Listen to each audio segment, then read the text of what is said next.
Déjà, bel bonsoir. Et ça a fait nous plaisir ouais, que le peuple a venu en masse pour recevoir les camarades nous qui fait nous l'honneur de venir Guadeloupe et puis la Guyane pour nous bocanter à ces situations. Nous. Donc, moi, c'est Hamilcan du mot des masses. Aller, m'a défini comme un coopérateur populaire parce que nous amène un certain nombre d'actions pour nous mettre en place des processus culturels et économiques pour nous garder comment un pays nous arrive à organiser en dehors de l'institution coloniale. Donc, par rapport à ça,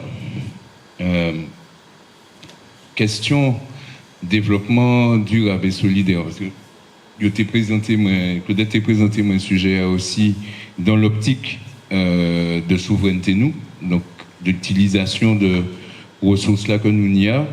Manque à rejoindre ça, camarade de la TK d'Italia, en les complexités situation nous. Et par rapport à ça, nous, au Modémas, nous avons joué particulièrement en les questions économiques là, en les questions politiques là.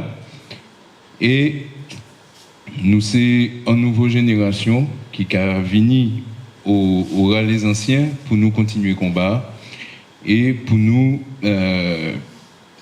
éventuellement porter en nouvelle forme de prise d'action par rapport à la situation que le pays nous a vécu.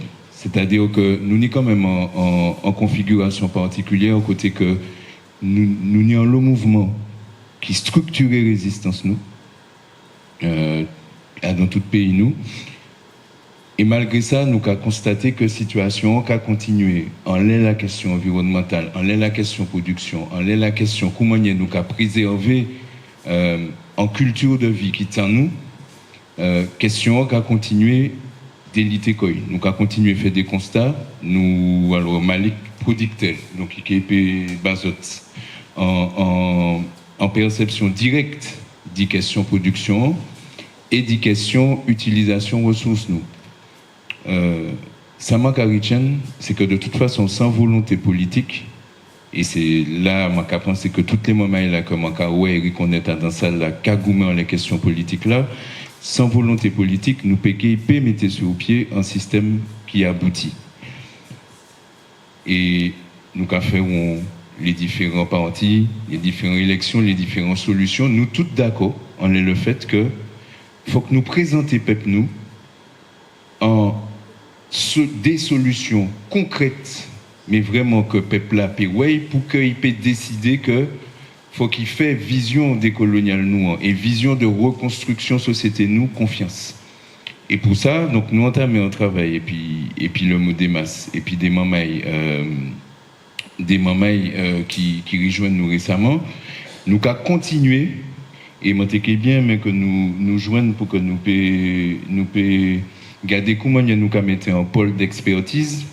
Black Panther t'a dit que personne n'a jamais obtenu sa liberté en comptant sur le sens moral de son oppresseur.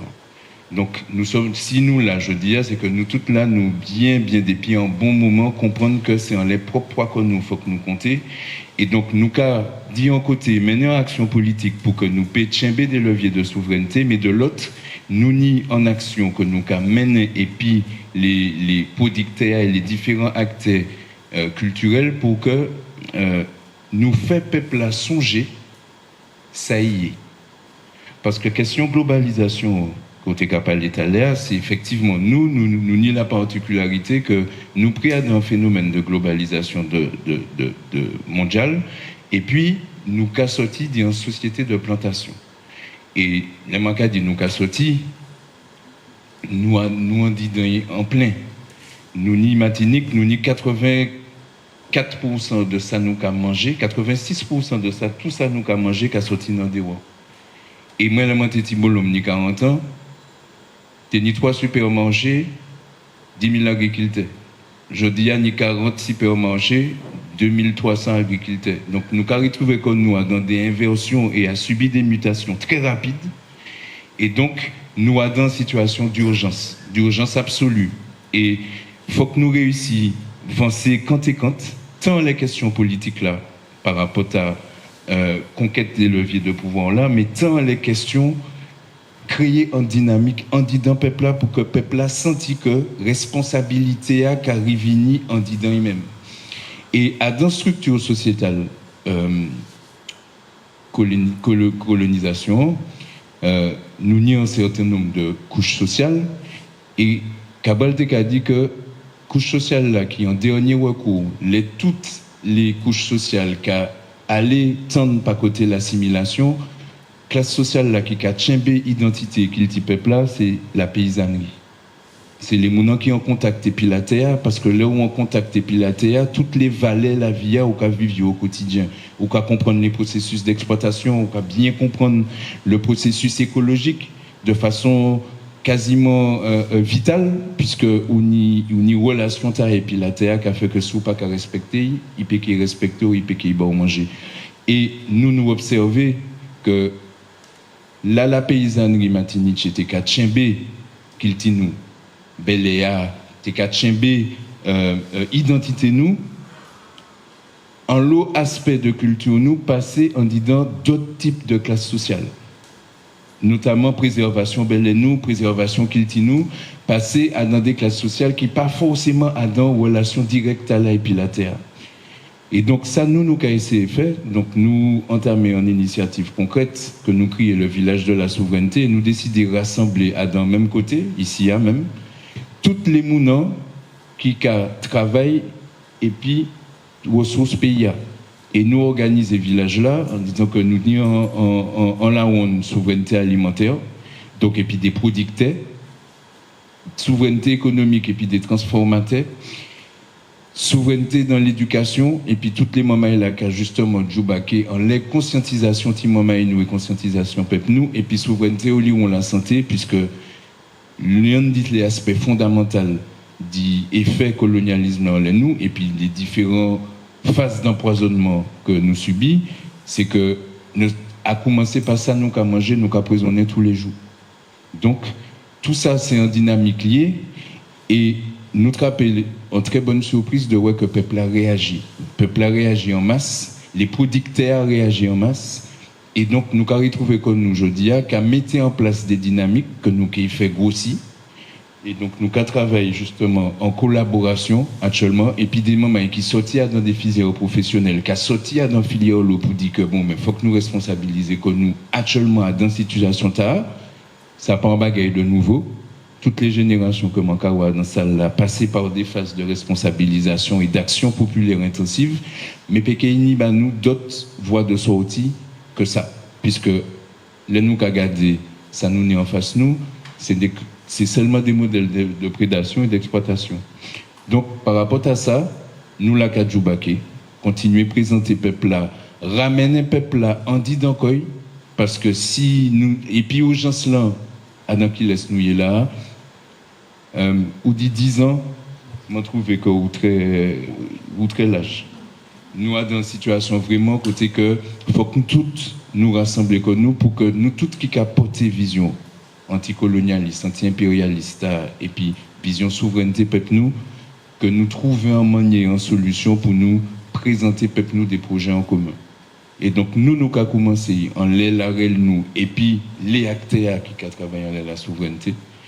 Et donc nous là qu'à construire un modèle qui peut étendre à un modèle politique que nous ça proposer peuple là parce que en réalité tous les modèles là que yo qu'a proposé à côté qui sont les modèles progressistes qui sont les modèles et plus ou moins évolutionnistes ou conservateurs c'est des modèles qui pas qu'à permettre d'envisager responsabilité nous à dans le développement nous. Donc par rapport à ça moi j'ai quitté la parole à Malik et qui base les projets plus précisément côté nous qui travaillons là et puis nous qui fait une anti-synthèse politique en ça. Ouais. Je suis content. Alors, merci à vous. Alors, je vais lever parce que comme on y a dit, comment rester assis trop longtemps je dis là. Excusez-moi, je vais mettre comme là comme ça. Et déjà, bel bonsoir tout le monde. Moi c'est Malik Malsa, moi c'est en agriculture à côté Sainte-Anne, je travaille en agroécologie. Et depuis un des temps, 15 années déjà, nous développons un projet que nous avons créé Jardin la Santé, autour duquel nous avons cherché justement à valoriser au maximum ça qui a fait un pays, ça qui a poussé la production locale.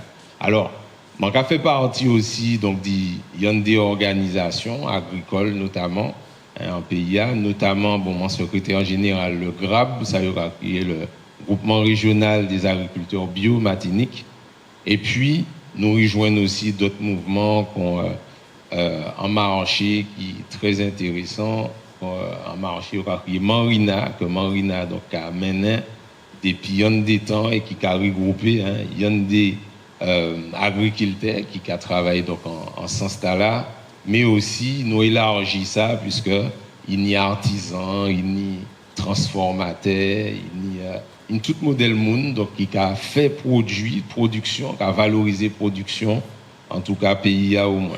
Alors nous réfléchissons bien sûr à des affaires, parce que là nous avons parlé d'autonomie alimentaire, nous avons parlé de souveraineté alimentaire. Bon, nous essayons quand même de mettre des mots en laissant, côté nous avons fait un petit parentage donc en réflexion. Quoi.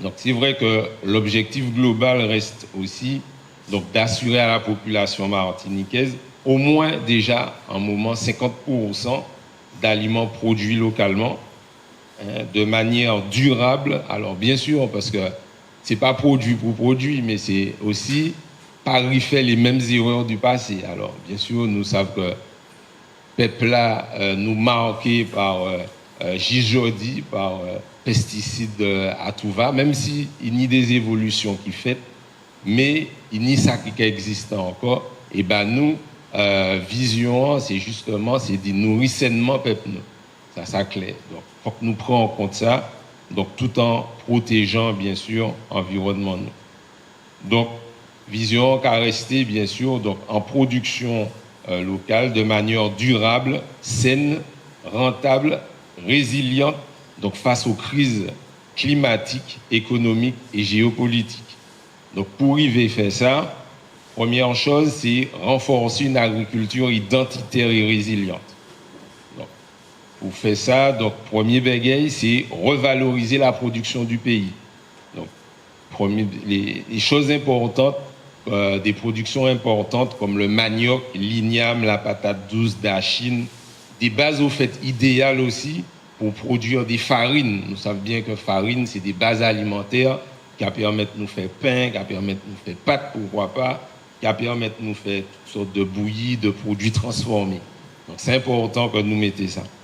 Des fruits qui poussent en pays, que nous avons tendance aussi à disparaître, mais renforcer ça, gruyave, carambole, banane, ananas, mangue, enfin tout ça qui est important, et puis arriver transformer en jus, purée, en confiti, etc. de choses. Parce que nous avons consommé ça, nous avons fait un lot produit qu'on s'avini, alors que nous pouvons faire effectivement un pays.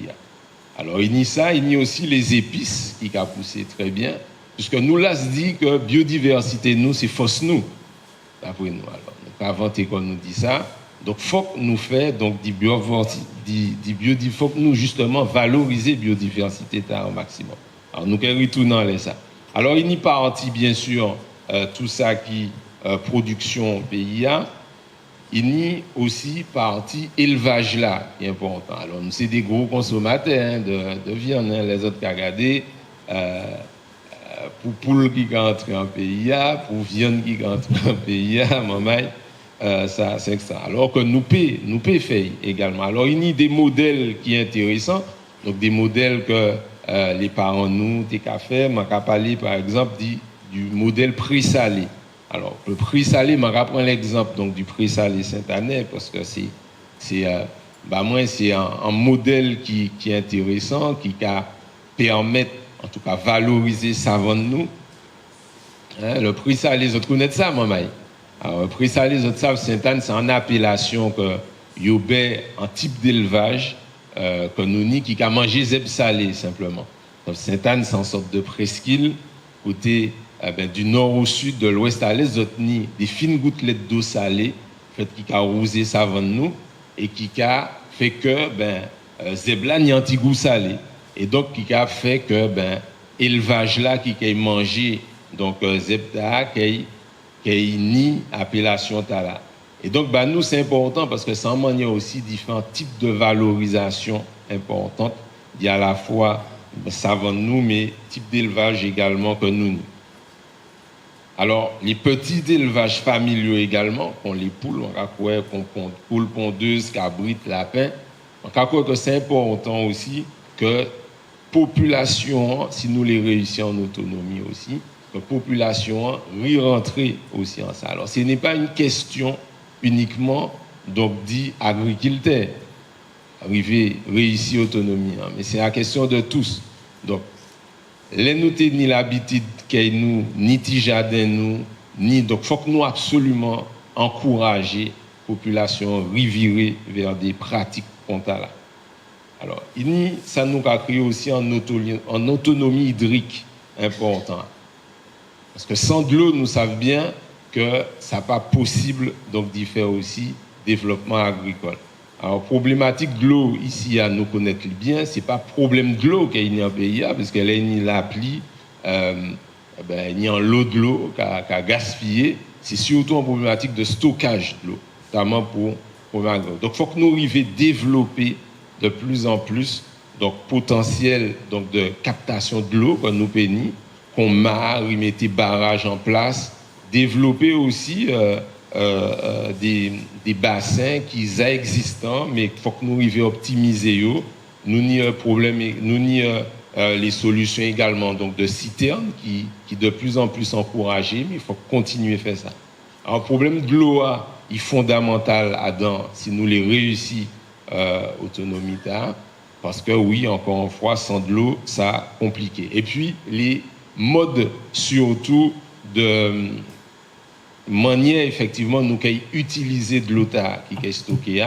Donc il faut que aussi nous arrivions ni des solutions en tout cas qui économiques en de l'eau parce que nous savons de l'eau ça va venir en ressources de plus en plus rares. Il ne faut pas gaspiller n'importe manière.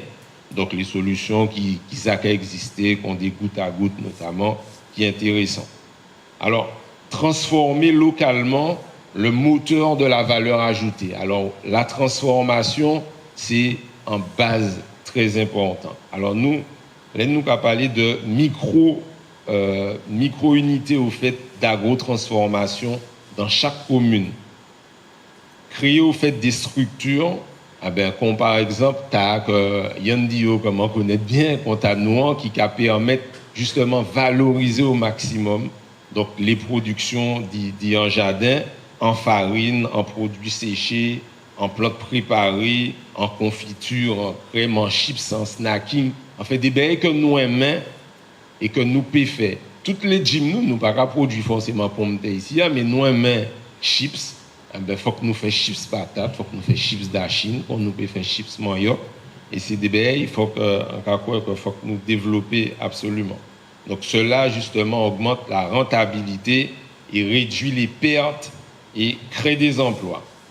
Donc, relier production, transformation et restauration. Alors, les cantines scolaires, notamment, il faut que nous attaquions comme nous en marché contre là, parce que c'est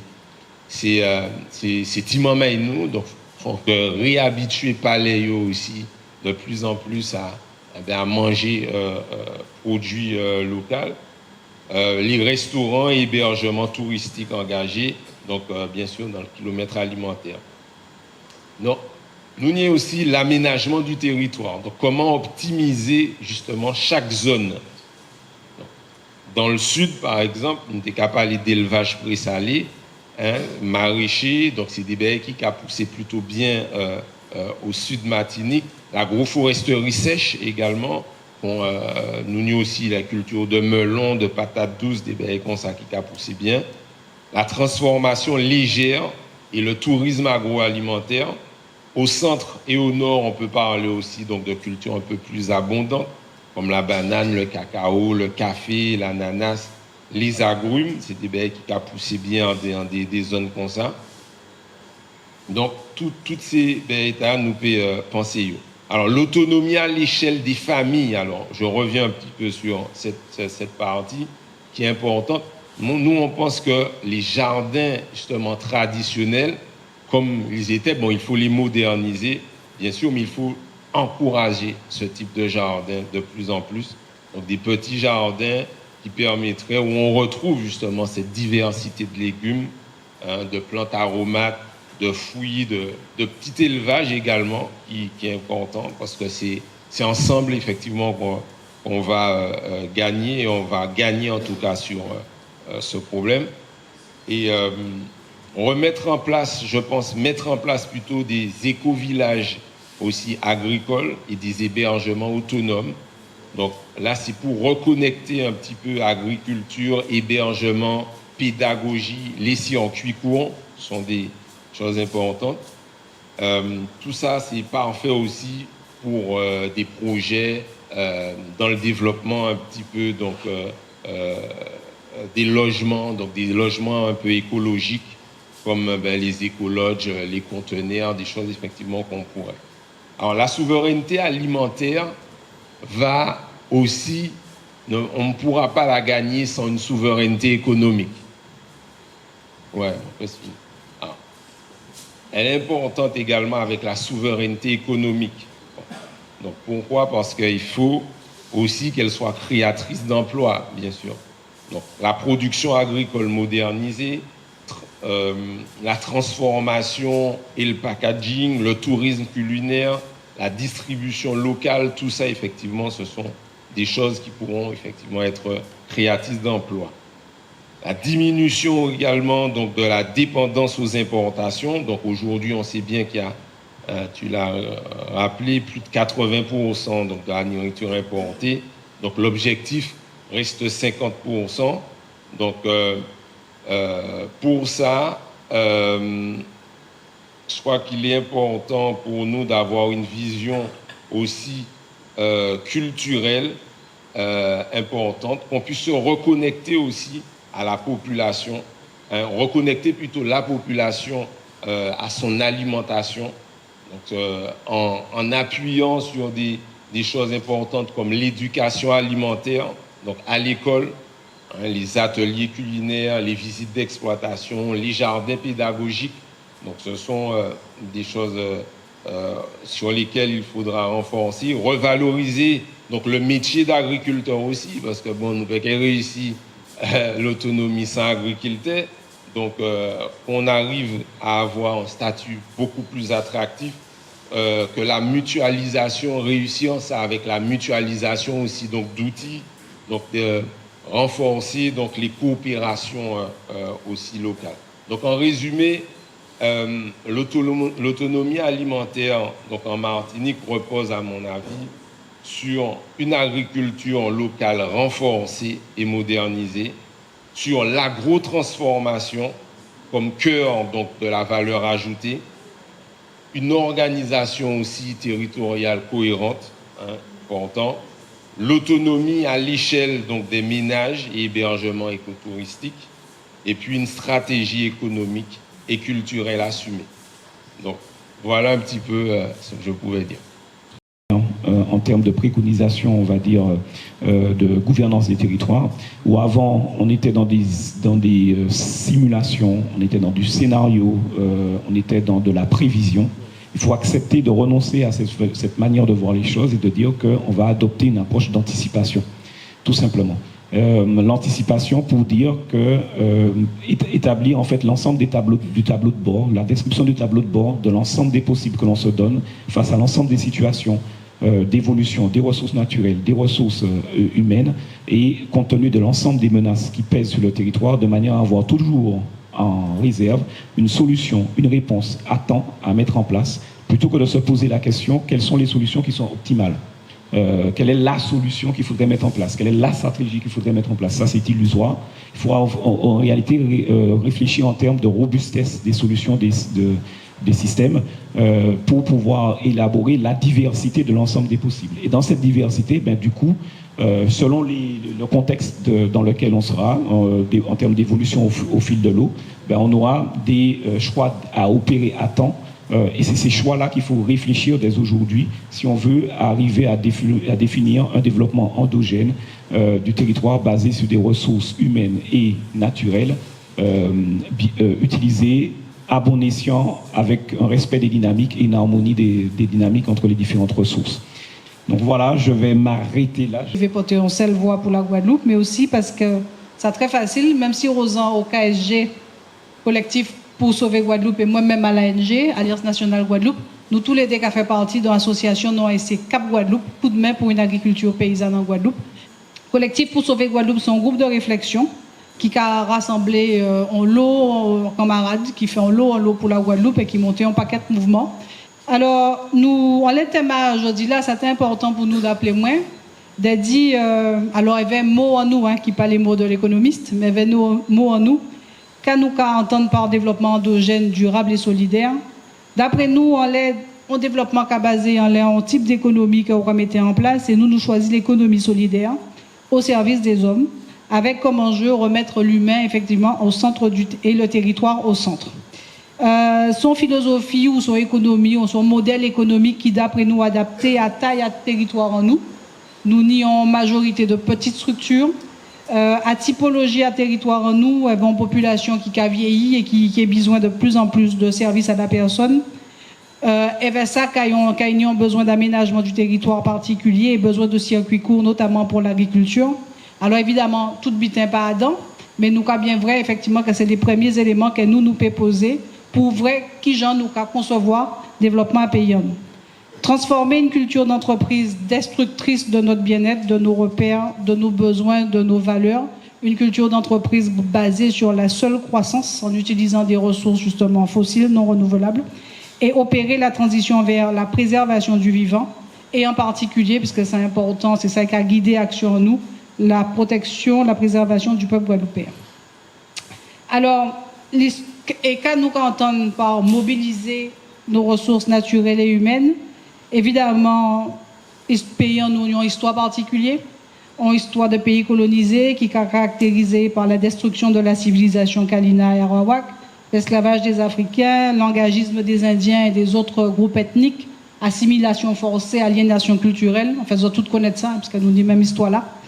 Et mobiliser nos ressources naturelles et humaines, mais pour nous, ça exige déjà de les connaître.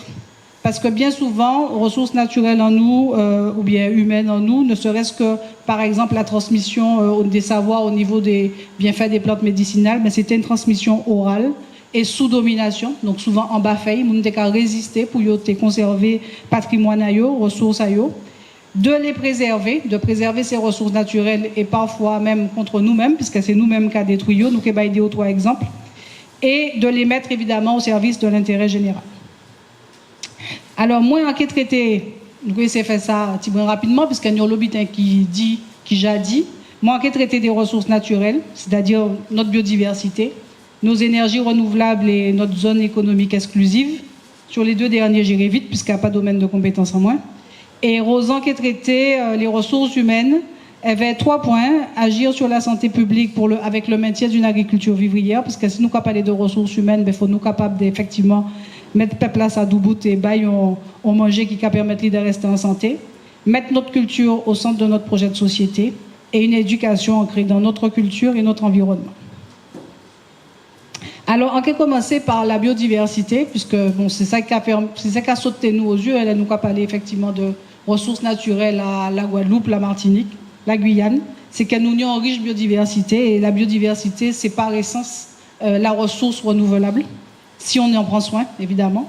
Donc la Guadeloupe fait partie des 25 zones qui présentent un taux de diversité biologique des plus importants au monde, que ce soit au niveau du nombre élevé d'espèces végétales et animales qu'on peut dénombrer en Guadeloupe, et également par le fort taux d'endémisme, c'est-à-dire des espèces qu'on ne va retrouver qu'en Guadeloupe. Et cette biodiversité a un rôle crucial, donc nous avons développé 3 thèmes. Déjà, nourrir sainement la population, créer des activités économiques, et on donnera des exemples, et restaurer les écosystèmes. Quand on parle de nourrir sainement la population, notre biodiversité, il y a des gens qui ont fait des études et qui ont dénombré les espèces qu'ils rencontraient. On a 220 espèces végétales comestibles, composé d'environ 130 fruits et 60 légumes, 20 tubercules, une dizaine de noix et de graines. L'élément triste dans tout ça, c'est qu'on délaisse tout ça pour manger ce qui provient d'ailleurs, ce qui a une moins bonne qualité, effectivement, nutritionnelle et de fraîcheur, et qu'on ne les connaît pas. On connaît pas tout ce qu'on a à notre disposition. Pour rappel, cette notion de nourrir sainement la population, c'est un élément qu'on doit vraiment prendre à bras le corps si on veut effectivement parler de nation libre et de nation émancipée, parce que notre peuple meurt petit à petit parce qu'il n'est pas capable de prendre du soin de lui-même comme il le faut. Maladie cardiovasculaire, première cause de mortalité en Guadeloupe et en Martinique.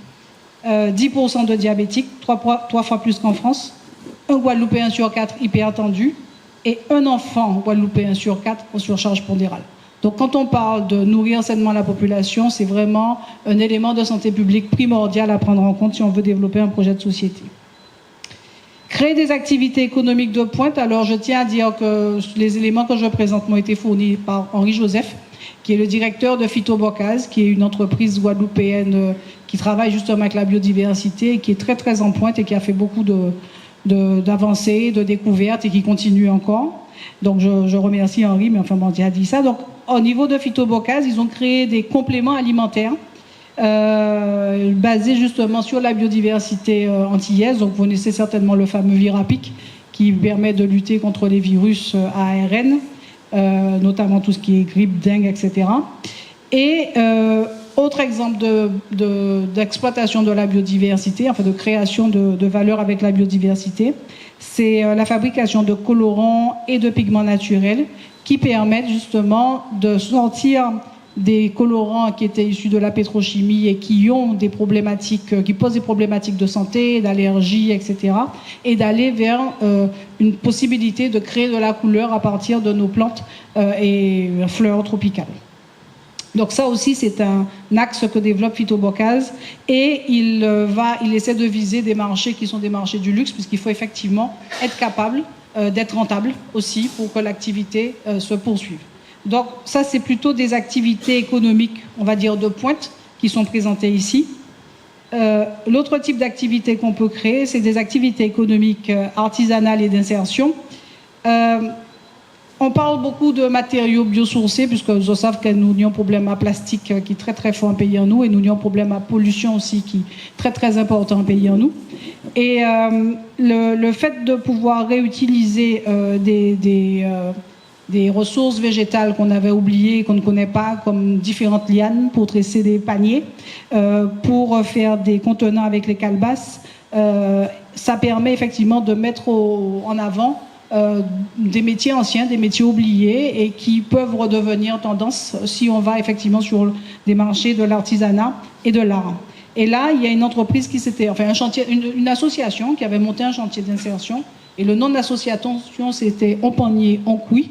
L'idée c'était avec la loi Gégo qui allait interdire les plastiques en Guadeloupe de mettre en place un système pour que les Guadeloupéens arrêtent d'aller faire des courses avec des sachets, des cabas, etc. parce que le cabas même se retrouve dans la nature et recommence à utiliser des paniers, des couilles, etc. Donc c'est une association qui a connu quand même un vif succès pour justement remettre au goût du jour ce type de métier oublié, de vannier, etc. Donc autre exemple de ce qu'on peut faire avec notre biodiversité. Préserver des écosystèmes, alors c'est le volet animal, bon il y en a d'autres, hein, mais là aussi j'ai pris les exemples de Phytobocase parce que ce sont des exemples parlants et que Henri Joseph a vraiment fait le travail du début jusqu'à la fin. La biodiversité animale, il l'utilise par exemple comme animaux de service. On dit des gambos, pas des gambos, mais des gambos qui tuent ces galbas-là. Dans ces produits, il a développé un produit qui s'appelle l'huile de galba et qui est un très bon cicatrisant, qui est très utilisé. Et pendant l'économie, il a dit, ces gambos-là, comme si il a mangé pulpa galba-là, et lui, c'est qu'à servir ces graines-là pour y faire l'huile-là, et bien gambo-là, quand prend galba-là, il a mangé un côté, donc il met des espèces de perchoirs, il a mangé pulpa galba-là, et puis il a laissé graines-là tomber. Et graines-là, quand tombé à don filet, il a récupéré graines-là tranquillement. Et évidemment, cultiver la biodiversité dans ces champs de galba, c'est permettre ne pas mettre de pesticides, etc. et permettre justement à des abeilles de féconder des fleurs pour qu'il ait beaucoup de galba. Donc, par exemple, c'est ça aussi, le développement durable, ne pas mettre de pesticides, etc., pour préserver une biodiversité aussi bien animale, végétale dans le champ, et qui permettent d'augmenter les rendements. Même si au début, c'est difficile à voir. Quand on a l'habitude de l'agriculture intensive, c'est pas évident. Alors, oui, la biodiversité, elle est là, c'est l'or vert, elle nous appartient, sauf que nous, comme Alménéi, pour des aménagements touristiques, par exemple, et là, vous avez une photo de la plage de Roseau à Capesterre, ou pour faire joli sur la carte postale, on a amené du sable blanc. Donc, vous voyez, la plage sur la gauche, c'est un sable tibouin gris, mais apparemment, il n'est pas assez belle pour moi là, et voilà. Donc, nous décidé de faire une espèce de plage à la Cannes ou à la Nice, en bas ça, avec sable blanc tout partout. Donc, c'est un dégât terrible pour la biodiversité, par exemple, la biodiversité qui est dans le sable. Vous avez également un club de baltrap qui s'est monté à flanc de montagne à Capesterre-Belle-Eau encore, donc c'est commune en moins, donc ça va faire moins mal, mais combien. Donc un club de baltrap en montagne, adossé à une zone naturelle, et où les gens viennent tirer très fort, sur des corridors écologiques, et donc qui gênent effectivement la biodiversité animale. Et le dernier, ça c'est tout nouveau, on vient juste de commencer à se battre contre ça, c'est contre la pollution lumineuse, parce qu'effectivement, sous prétexte de diminuer la consommation électrique, nous avons changé toutes ces lampes-là et on a des effets d'aubaine d'industriels qui viennent nous vendre des LED. Et ces LED-là, comme c'est gratuit, puisque c'est financé par les sous de la transition écologique, il y a des agriculteurs qui les mettent partout. Et là, il n'y a pas de lumière du tout, mais il y a quand même des champs et des champs de LED. Et là, il y a lumière tout partout. Donc, c'est extrêmement gênant, justement, pour la reproduction des insectes et au niveau de la biodiversité. Donc, là aussi, c'est une fausse bonne idée, un effet d'aubaine, mais qui va contre la biodiversité. Alors, donc ça, c'est des éléments qui sont là, sur lesquels on n'a pas encore pu agir. Par contre, on a eu quand même des combats victorieux, enfin voilà, et c'est important de le dire pour montrer qu'il faut quand même gommer contre ça. Il y a quelques années, donc en 2019, on avait monté avec d'autres associations un collectif contre Golfe Thibou, et c'était justement pour lutter contre le projet du maire de Petit-Bourg d'installer un golfe de montagne sur une centaine d'hectares de terre, aussi bien naturelle que agricole. Et nous arrivons gagner avec l'aide d'associations de protection de l'environnement, etc. Et on a fait en sorte effectivement que le PLU de la commune de Petit-Bourg soit annulé et donc que le golfe ne soit pas construit. Alors il faut rester vigilant parce qu'ils peuvent revenir, mais bon, pour le moment c'est annulé. Et en même temps qu'on montait le projet contre le golfe, on a appris que la région Guadeloupe voulait faire une piste super motard sur la mangrove, à un endroit, ce qui paraît, qui était une ancienne décharge, qui voulait réaménager. Et donc l'idée à eux, c'était effectivement comme une idée de demande, parce que quasi la jeunesse guadeloupéenne a aimé les sports de moto, les bitins comme ça. Donc l'idée là, c'était des baillons en piste, en pleine mangrove. Donc vous voyez la photo. Ici, vous voyez toute la mangrove, c'est la partie verte sombre qui est là. Et la piste était en plein milieu. Ils avaient commencé à la construire. Mais comme on a eu gain de cause sur le golfe, donc le président du conseil régional a dit oui, ça qui fait des ordres. Et donc il a reculé également. On n'a même pas eu besoin de se battre beaucoup. Il a reculé et puis ça s'est pas fait. Bon, il a dit c'est photos, nous aussi ces jeunes-là, peut-être pas ni amusement, mais bon. Voilà. Très rapidement, parce que c'est pas mon domaine de compétence, mais on voulait faire un tour global sur les ressources naturelles et sur les énergies renouvelables. Là, c'est que la production électrique de la Guadeloupe, pas la consommation énergétique, mais que la production électrique. À 35% pratiquement, elle provient des énergies renouvelables, aussi bien la géothermie, l'hydraulique, le solaire, l'éolien, la biomasse, voilà, donc pratiquement 34%, donc ça veut dire qu'on a un potentiel important. Il faut percevoir les ressources pour savoir ce qu'on a pour justement construire le développement qu'on souhaite. Par contre, point de vigilance, évidemment, le bénéfice de l'exploitation des ressources doit revenir à la population locale. Et on a appris qu'effectivement, notre géothermie avait été, la société de géothermie est détenue à 60% par du capital étranger et qui fait des bénéfices déjà. Et la gestion des conflits d'usage. Ça aussi, ça va être un gros problème parce que pays en nous pitié, à pas en défaut, à pas en contrainte, à pas en handicap, mais c'est la réalité, ils pitient.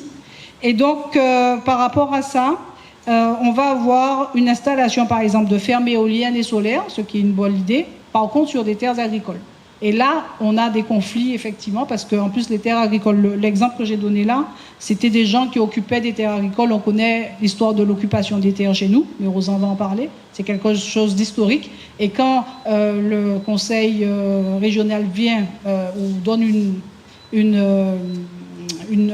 un permis d'exploitation à Total pour installer sur des terres agricoles, forcément ça fait des ordres et ça fait qu'un Guadeloupéen, qu'un Goumé peut-être entre eux, pour débiter comme ça. Donc la gestion des conflits d'usage et la gouvernance dont vous parliez tout à l'heure, c'est vraiment le défi, à savoir, ben là, pays là, ça, qui j'en nous entend nous, pour nous tout aille dans le même sens là. Et dernier exemple sur lequel je ne vais pas m'attarder non plus, c'est la zone économique exclusive de la Guadeloupe, 86 000 km², quand celle de la France, là, on dit pays la France, tout le monde peut reprendre quand on parle des pays là, hein, la France, qui a fait 371 000 km². Mais avec tout ça, la France, tout pays qui a été colonisé, ben, il est arrivé pratiquement à 10 millions de mètres carrés. Les lits qui a fait en qui 360 000 de kilomètres, pardon, de kilomètres carrés. Les lits qui a fait en qui 360 000 km². Et la Guadeloupe tout seul qui a fait pratiquement 100 000 km². Donc ça aussi, c'est une richesse importante. Donc nous avons dit ça. Ça ne veut pas dire que nous avons envie que nous aille fouiller dans territoire, zone exclusive en nous pour aller faire la guerre pour terroir et compagnie. Hein, mais il faut nous conscients quand même que c'est en partie la richesse naturelle en nous. Et là, nous croyons que nous pas rien. Ben non. Il suffit d'ouvrir les yeux et d'avoir un développement éthique et responsable. Voilà, j'ai fini, je crois. C'est Rosan qui prend la suite.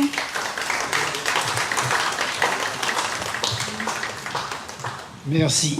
Faut autres savent que après l'abolition de l'esclavage, rien n'a pas changé. Et toute terre Guadeloupe, c'était terre ancien esclavagistes. Et donc, les Indiens Guadeloupe pas tenu, pas même en carité. Et c'est toute la loi et toute loi qui votait précisément pour protéger la propriété privée, donc de protéger ces blancs créoles. Enfin, qu'ils ont crié ici, béquille.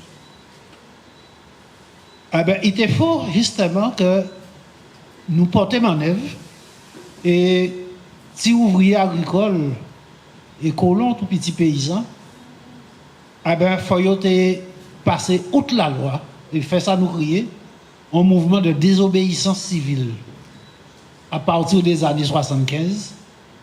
Où là, nous occupons plus que 7000 hectares de terre blanc et nous redistribuons aux petits paysans.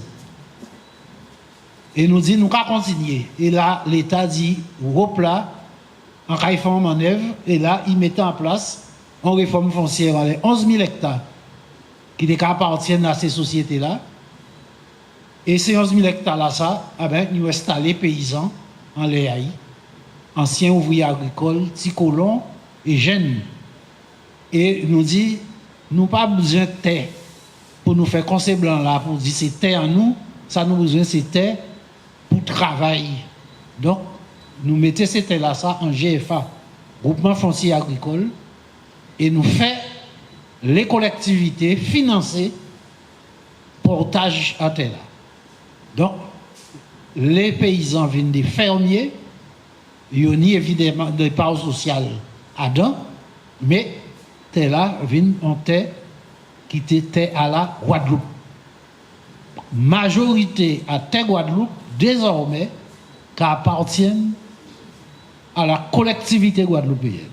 Et chaque fois qu'un grand propriétaire en difficulté ou il a besoin de vendre, nous avons obligé les collectivités à porter acquérir de façon indivise, c'est-à-dire régions et départements, donc pour que ces terres-là restent à dans et domaines. Bien sûr, à partir du moment où on est foncier agricole là, nous venons à présent parce que nous pas tenu ça avant. Avant, ces paysans qui étaient plantés canne, ils étaient plantés canne, ils ont une variable d'ajustement à un système qui était l'économie de plantation. À partir du moment où ils viennent en paysannerie de plein exercice, ils ont commencé à développer en production, qui c'est en production orientée principalement vers satisfaction à besoins alimentaires à peu près. Donc, son changement d'orientation. Mais, ça qui en bec pas en fall. Problème à tel là, qui a resté un grand problème. D'avoir le fait que les collectivités propriétaires, ils ont une tendance à faire ça, ils veulent certains terres agricoles, comme tout à l'heure Nathalie a parlé de golf, ils ont essayé de faire, de terrain à balle trappe, etc., etc.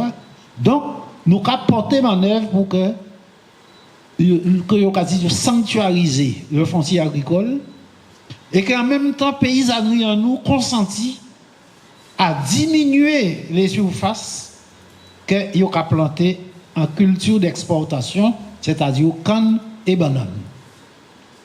Augmenter les rendements à l'hectare, diminuer les surfaces des cultures exportées et privilégier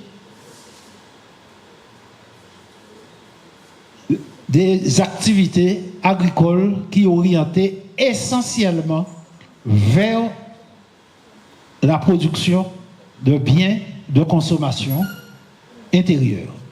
Donc, et c'est là que nous commençons à mettre en place des systèmes de production, mais à part dans n'importe qui agriculture, on nous dit, puisque nous parlons de développement durable et de développement solidaire. Donc, c'est des systèmes de production polyvalents et par terroir. Ce n'est pas la peine ou à essayer, puisque la Guadeloupe, c'est un pays qui a une grande diversité et des terroirs différents. Par exemple, parce qu'il dit Marie-Galotte, par Nippon, côté assis la terre, qui est un meilleur homme agricole que Marie-Galotte. Ce n'est pas une provocation. Donc, pour donner un exemple, c'est. Et sur puisque la Guadeloupe, c'est un archipel. Ça, nous avons produit en nord-basse-terre, différent de ça, nous avons produit en sud-basse-terre, et de ça, nous avons produit en Côte-sous-le-Vent. Et quant à la Grande Terre, ça, nous avons produit au sud-Grande Terre, différent de ça, nous avons produit en nord-Grande Terre. Et sans compter, on y Désirade, on y Marie-Galante, on y les Saints, qui ont chaque particularité à eux. Par exemple, il faut savoir, tout à l'heure, Nathalie a parlé de colorants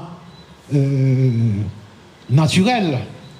Ben, les colorants naturels, les deux pays qui ont produit et qui ont une meilleure qualité de colorants naturels, c'est Marie-Galante et Baobab.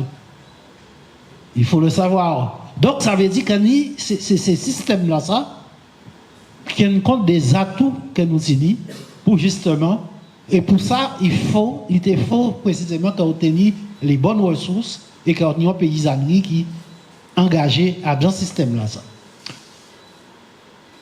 La Guadeloupe, c'est surtout un pays qui est soumis à non seulement en exploitation coloniale, mais surtout en aliénation culturelle et en assimilation du fait de la départementalisation, qui tenait pour objectif de démouner les Guadeloupéens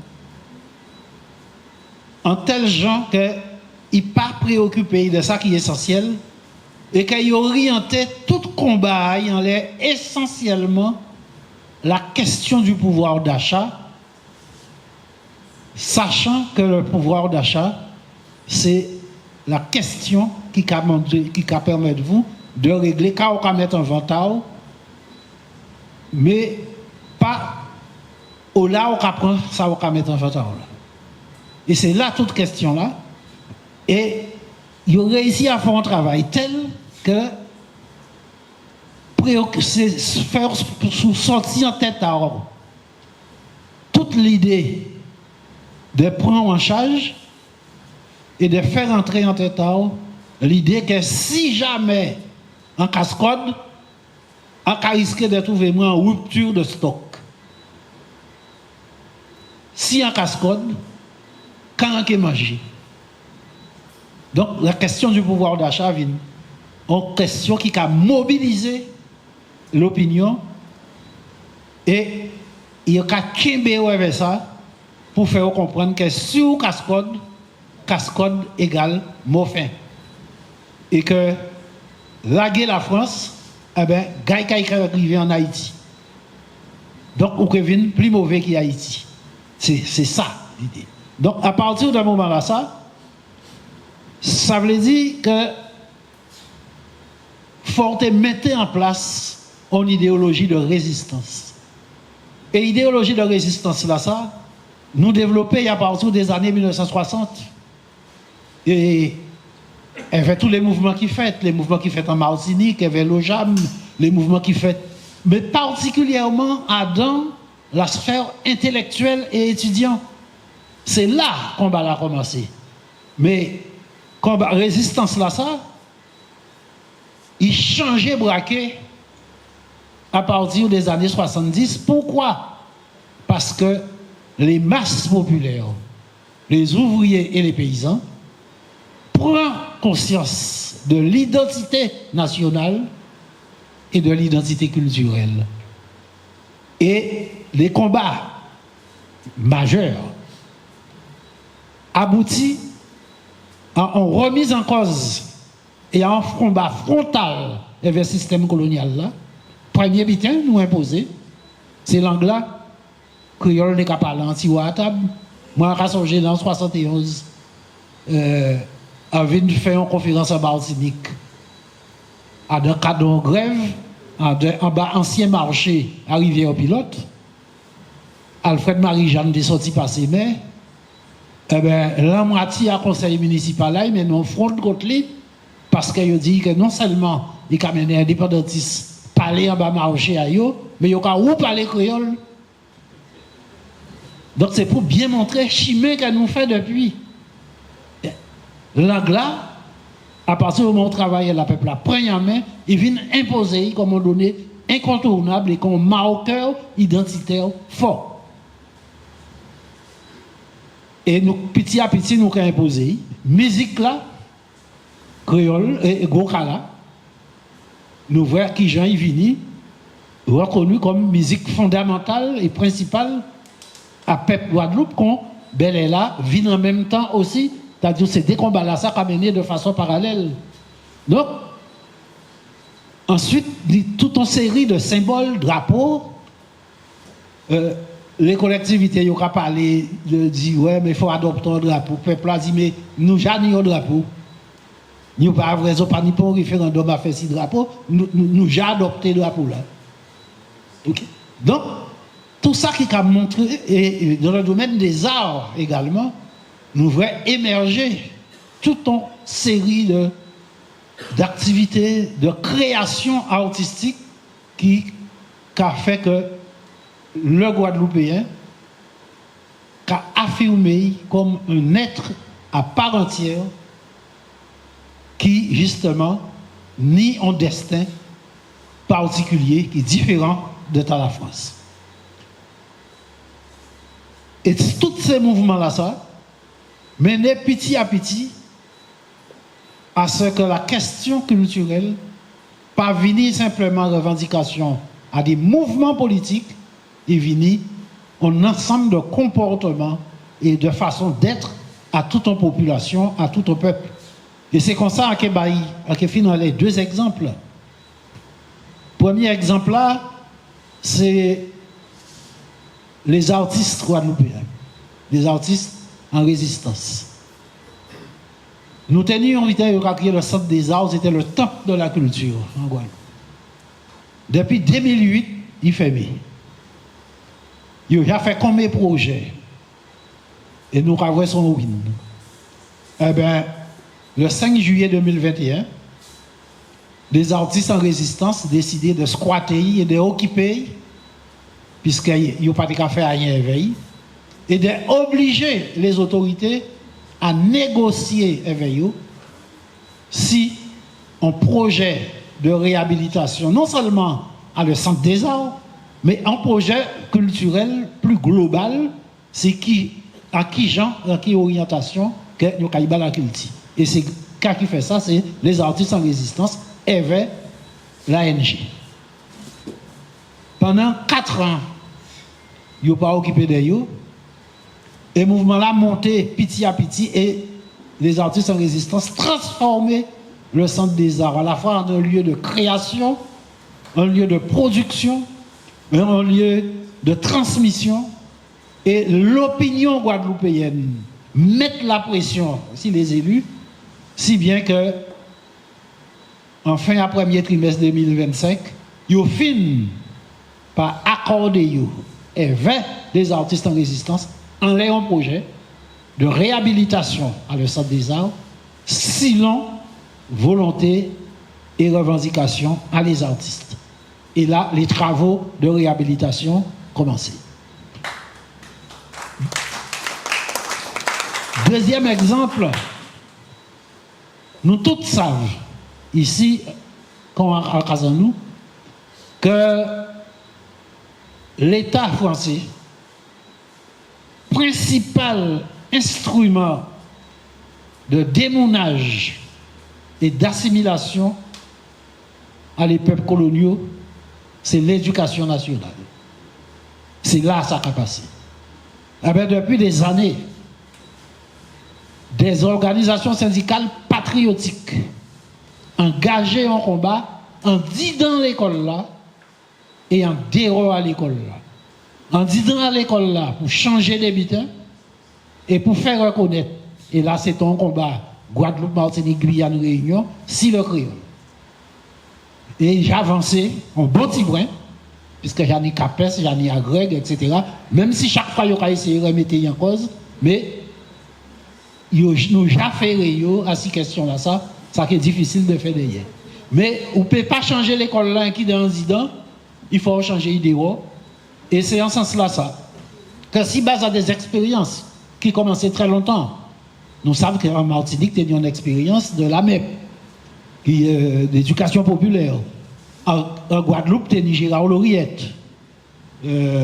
Tessini également, Dany Bébé Législaire, qui fait également en expérience en école parallèle. Eh ben, des chercheurs guadeloupéens mettent en place des méthodes d'apprentissage où là, on va mettre si nous lançons un projet éducatif là, avec Messé l'habitude et dans le langage, on va alphabétiser. Mais ce n'est pas tant un travail évident. Bon, à songer, laisse ça commencer dans les années 80. Eh bien, pour les anti-indépendantistes, ils ont dit que les indépendantistes qui parlent créole, peuple là, mais pour chien, c'est français qui va parler. Et nous faisons un travail, et nous tous nous disons, premier bité, nous avons fait, si nous, même, nous avons alphabétisé en créole. Et tout le monde a appris à parler créole, il n'y a pas moi tout seul, à tous les militants de l'époque, nous tout le monde nous apprendre à écrire et marquer créole avant de rentrer dans l'école française. Et là, ils sont rentrés, et tout le monde qui suivit, ils voient qu'ils ont alphabétisé en français longtemps plus vite, et dans l'école, ils ont fait arriver longtemps plus loin. Parce que là, on voit un monde où éduquer et où bailler les apprentissages à partir de vécu expérientiel, on peut libérer le cerveau et il peut accéder beaucoup plus facilement à la connaissance. Et c'est en ce sens-là ça, que depuis 2015, des militants du GEG décidé de créer en l'école Latimoun, ils ont créé la Coutifilaou. Et la Coutifilaou a pris monde de 3 à 6 ans et qui a préparé, et c'est petit monde là ça, après ils ont mis. Donc, véritablement, la question culturelle, c'est une question qui est essentielle, on ne peut pas accéder en développement, en souveraineté, si ou pas mener ça nous a créé en lutte globale et compte tenu de poids à l'assimilation en 10 ans pays en nous, la culture, l'éducation la défense et le développement du patrimoine, c'est de être cheville ouvrière à combattre ça. Mais pas ni souveraineté politique, si pas ni souveraineté économique, et si ou pas ni une identité culturelle forte. Merci. Donc la Guyane est le département français, je mets entre guillemets, d'accord, qui fait 90 000 km². Donc pour vous embêter un petit peu, c'est 80 fois la Guadeloupe et la Martinique. C'est ce qu'on m'a dit, on m'a dit de vous dire ça. Alors, elle regorge donc effectivement, comme les trois pays, d'une biodiversité exceptionnelle, soit 10% de la biodiversité mondiale. 95% du territoire guyanais donc, est constitué de milieux naturels, qui est le plus riche au monde, sans bien sûr être prétentieuse. Et sa zone économique exclusive est de 126 000 km². Donc, elle fait partie de ce qu'on appelle les plateaux des Guyanes. Donc, au sud, il y a le Venezuela jusqu'au Brésil. Donc, elle a des ressources naturelles, donc l'or, le pétrole, le fer, les diamants, les terres rares, les ressources halieutiques et bien sûr l'agriculture. Donc, vous avez bien compris, donc la population guyanaise donc foule un sol qui est hyper riche, mais qu'on veut nous voler.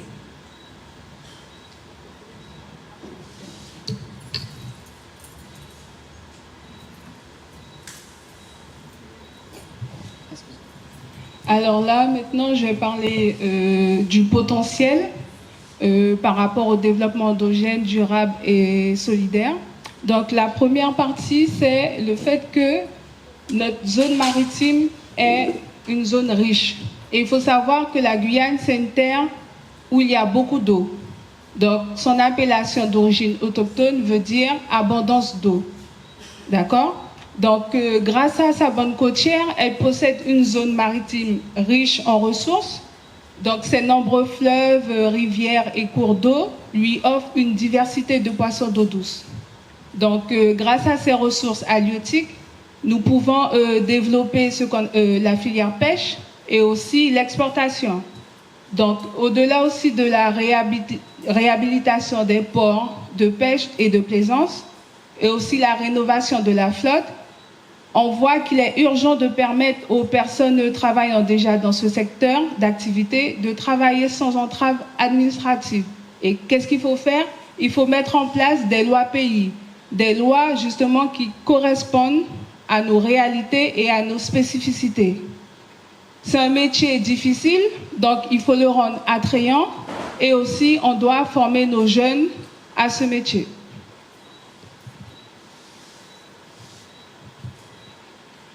Donc, au-delà, effectivement, des ressources maritimes, nous avons aussi des ressources agricoles, puisque, en fait, la forêt équatoriale dont fait partie la Guyane donc, recouvre 90% du pays. Donc, il faut qu'on développe, effectivement, l'industrie agroalimentaire, pharmaceutique et cosmétique. Alors, il y a des initiatives d'entreprises, comme Yanawasei, la société biostratège, donc, effectivement, qui développe les compléments alimentaires, des produits pour la peau, pour les cheveux, etc.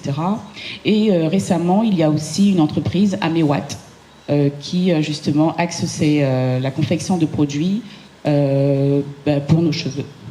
D'accord ?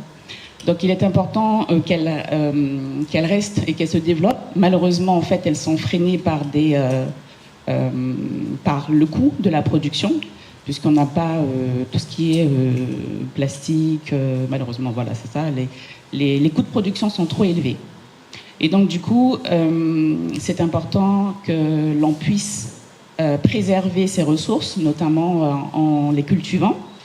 Et d'ailleurs, la transmission se fait par rapport à notre parti, puisque notre volonté première est de faire partie d'associations, et notamment une association qui s'appelle l'ESPAL, où on va justement confectionner, et on va apprendre aussi aux personnes à confectionner, par exemple, avec de l'arroumant, je ne sais pas comment ça s'appelle ici, mais en tout cas, faire des paniers, des chapeaux, voilà.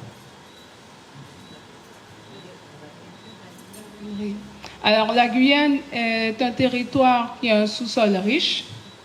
Donc, on a l'or qui est déjà exploité. On a aussi les terres rares, donc notamment le coltan. On a des diamants alluviaux, on a du bauxite, kaolin, fer, et un potentiel encore mal connu pour des métaux stratégiques. Donc en 2025, il faut savoir que le BRGM a décidé d'actualiser un inventaire de ressources minières afin de justement cartographier notre potentiel. Alors, comme vous le savez, nos voisins, Guyana et Suriname, ont du pétrole.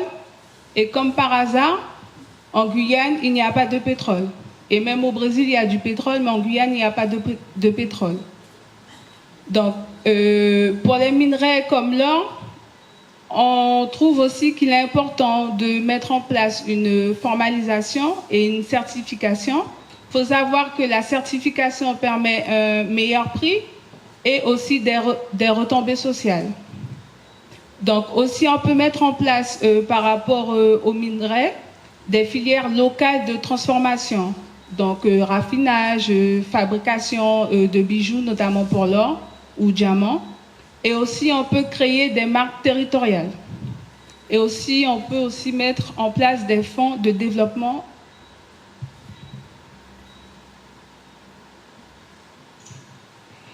Alors, le tourisme vert, donc, qui est basé essentiellement effectivement sur la biodiversité. Il faut savoir que l'une des plus grandes richesses effectivement de la Guyane, c'est sa biodiversité, et que c'est la première zone de recherche pour les chercheurs du monde entier. Donc vous imaginez bien que ces réserves permettent le développement de l'écotourisme, du tourisme d'aventure, le tourisme scientifique et éducatif, le tourisme littoral et fluvial. Il faut savoir qu'on assiste 2 à 3 fois par an à un spectacle naturel phénoménal qui est la ponte de la tortue lutte.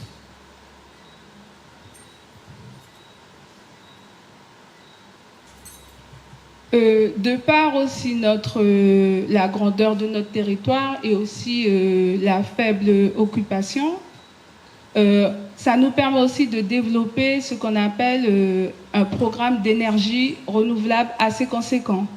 Donc, en Guyane, il y a plusieurs usines, par exemple, de biomasse. Donc, ces usines permettent la création d'emplois. Elles permettent aussi d'avoir une exploitation forestière durable, permet aussi la gestion des déchets et l'énergie, une exploitation énergétique. Par rapport aussi au fait qu'on a un territoire qui a beaucoup d'eau, donc il y a plusieurs centrales hydroélectriques. On peut mettre aussi en place tout ce qui est solaire, éolien, et aussi on peut faire des études par rapport à l'énergie maritime. Donc ce développement d'énergie renouvelable, qu'est-ce que ça va permettre? Ça va permettre d'avoir une autonomie énergétique et permettra aussi de réduire l'importation d'énergie fossile. Alors, l'autre pilier, effectivement, ce sont toutes les connaissances des populations autochtones et des populations noirs-marrons que nous avons. Donc, il y a 6 populations autochtones et 6 populations noirs-marrons, et qui sont riches de savoirs ancestraux, amazoniens et africains. Et donc, ce savoir nous a permis, lors notamment de la Covid, de pouvoir préserver 95% de notre population. Et donc, du coup, effectivement, il faudrait développer cette filière endogène et la tourner vers l'excellence.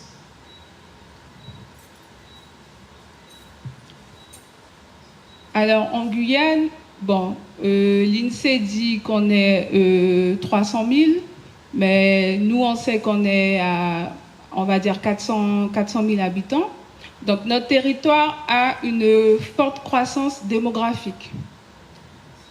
La moitié de notre population, c'est une population jeune. D'accord? Donc pour cela, il faut investir dans la formation, surtout dans des domaines d'activité porteurs. Et cela est une garantie du développement endogène, durable et solidaire. Donc pour la formation, qu'est-ce qu'il faut faire? Le camarade Mounier le disait. Donc la formation des jeunes, il faut qu'on axe notre éducation sur une éducation locale. Et aussi au niveau des établissements, il faut qu'on arrête de construire des usines. Il faut construire des établissements à taille humaine. Et aussi, il faut centrer l'éducation, comme il disait, à la culture, parce que ça permet d'avoir le sentiment d'appartenance et aussi ça permet d'avoir une meilleure intégration. Et je le disais tout à l'heure, il faut mettre en place des formations dans les domaines d'activité porteurs. Et il faut aussi, on a de la chance d'avoir des voisins qui ont déjà une expertise dans certains domaines. Donc, il faut mettre en place des partenariats avec eux pour justement pouvoir mettre en place, nous, notre développement. Alors, je vais juste compléter le propos de Cindy. Il faut savoir qu'en Guyane, nous avons des tout-petits de 3-4 ans qui se réveillent à 4 heures du matin, d'accord, et qui prennent le canot à 5 heures du matin dans le noir. Donc, ils traversent, ils ont 1h30 de pirogue afin d'accéder à leur école. Donc, oui, une construction à taille humaine, mais surtout de proximité. Alors là, vous avez donc notre camarade qui est élu de la CTG, donc la collectivité territoriale de Guyane, qui s'appelle Karine Cresson et qui fait partie du bureau du M2S. Donc elle est la 12e vice-présidente de la CTG, déléguée à l'emploi et à l'insertion professionnelle, et a impulsé le programme que vous voyez ici qui s'appelle Guyane Révélée. Donc ce sont des villages d'inclusion où on y apprend, on y produit, on y transforme et on construit durablement. Alors il y a 4 piliers comme indiqué donc, sur la diapo, donc l'éducation et l'information, donc qui préparent les jeunes et les demandeurs d'emploi aux métiers de demain. Il y a la relocalisation des produits qui favorisent les circuits courts et la souveraineté alimentaire. Il y a la commande publique aussi qui permet justement de permettre à ces jeunes et à ces demandeurs d'emploi de faire des stages et d'être embauchés. Et le dernier pilier, la construction écologique, donc qui boucle la chaîne en valorisant les déchets et les ressources locales.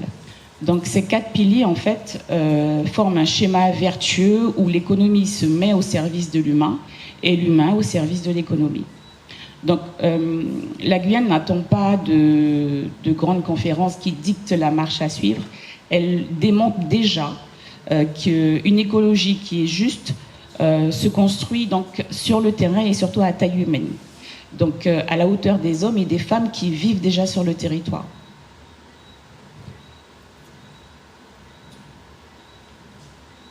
Alors, pour Bout Kosea, donc le territoire guyanais est un territoire qui est mis sous cloche.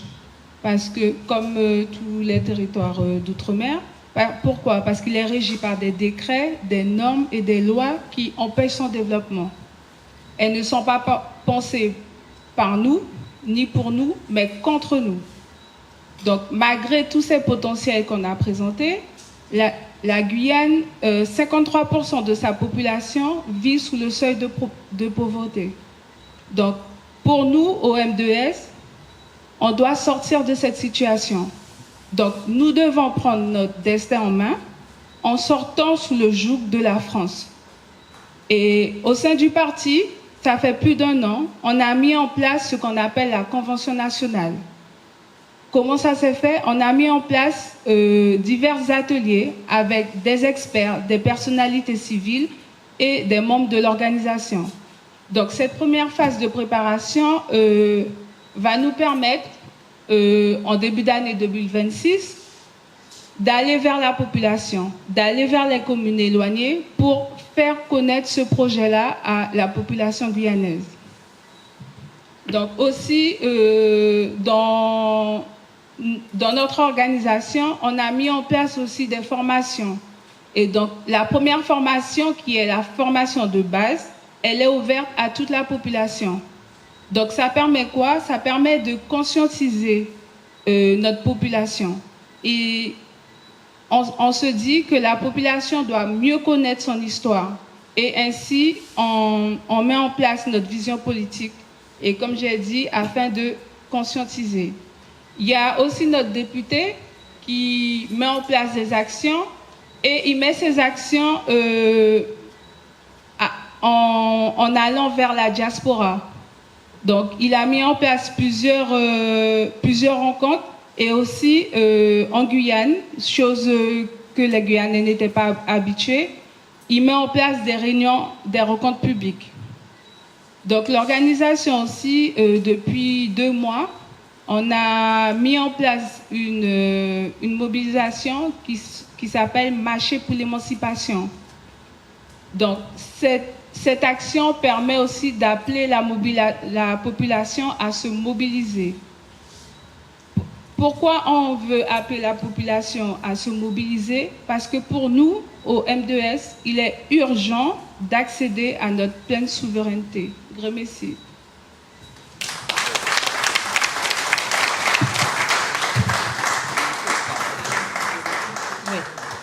Ce que je veux dire, c'est qu'elles ont quand même respecté, elles ont été les moins longues, je crois.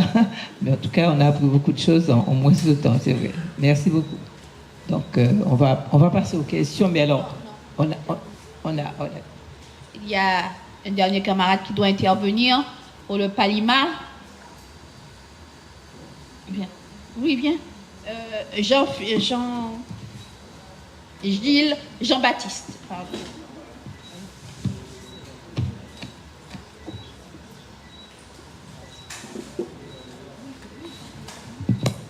La consigne est terrible, hein, c'est 5 minutes. Je vais essayer de la respecter.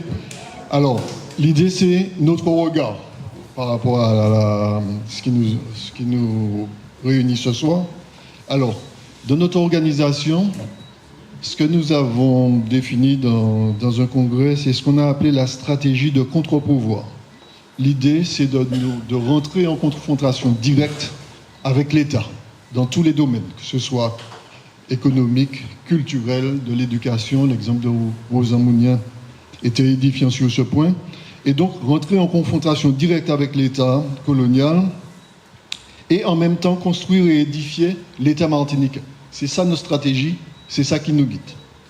Alors, ensuite, Samuel Battès a dit il nous faut avoir une stratégie, construire pour l'avenir une stratégie anticipatrice. Alors, il y a 3 choses que je dirais en ce qui concerne notre pays. Il y a d'abord le vieillissement de notre population. Donc, par rapport à la problématique, vieillissement, c'est augmentation des besoins en soins.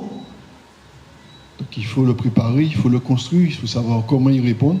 Et puis, une modification aussi de notre façon de nous nourrir. On mange moins, on mange différemment, on mange moins en quantité. On parle globalement, à l'échelle de la population. S'il faut quantifier les choses. Et donc, il nous faut, dans la stratégie de construction, tenir compte du vieillissement inéluctable de notre population. On ne va pas donner des chiffres. La deuxième chose, c'est tout ce qui est réchauffement climatique. Ça induit un redécoupage de nos côtes. Donc les questions d'urbanisme sont modifiées. Les questions on n'en a pas parlé, mais ça existe quand même chez nous, l'économie touristique, on n'en a pas parlé ce soir, mais ça va aussi changer un certain nombre de choses. Et au niveau agricole, ça modifie déjà, on voit déjà un certain nombre de difficultés. Les variétés, tout ce qu'on utilisait depuis 20, 30, 40 ans, on commence à avoir des difficultés. Donc, dans la construction du modèle agricole, agronomique, agroalimentaire, il nous faudra tenir compte de ça aussi. Troisième tendance lourde, qui va nous impacter dans les prochaines années, c'est l'intelligence artificielle. Des fois, on a des fois peur de la nouveauté, mais c'est une formidable opportunité pour construire le modèle économique de demain. Ça permet de générer des prévisions.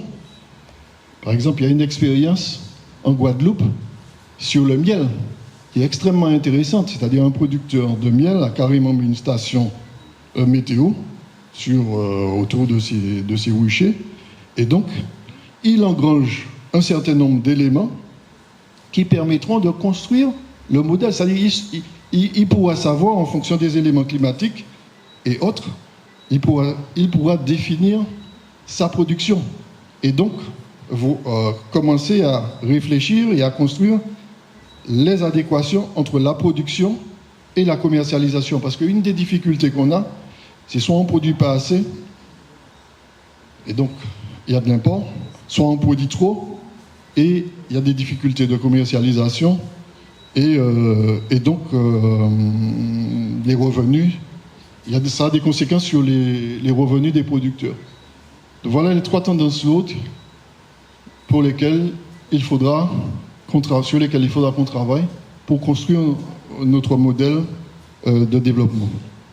Et puis pour terminer, donc on a un monde qui s'entrechoque avec des bouleversements et il y a les événements climatiques, il y a quelquefois des crises sanitaires, il y a quelquefois des ruptures d'approvisionnement. Et donc, nous devons construire cette économie alternative, mais surtout résiliente, c'est-à-dire capable de faire face aux chocs, nous-mêmes, chez nous.